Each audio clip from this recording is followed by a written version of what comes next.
The best thing you can do concerning content in Schoology is to move it into your resources.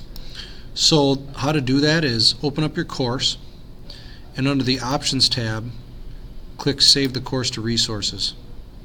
Now you can move it around later if you have collections and folders, but for now just go ahead and save it on the home screen. So by doing that, it's going to copy all of your courses. Now it does strip all of your material of due dates and quarters and semesters and all of that, because you're going to be getting a new class. But now next year when you get here, you can simply go into your resources, and you're going to see a list of all the classes that you've saved. And there's going to be a date, so you can see some of these are things that are much older. Some of these are even courses that I added at the semester.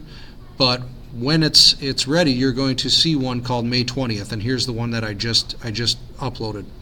Now in the fall, when you get back and Skyward registers your courses, you'll be able to open this up, select all of the content, and then you can add these back to a class. So it's a great way to go in and be able to work on your content. You can get them through the archive as well, but it's going to require extra clicking.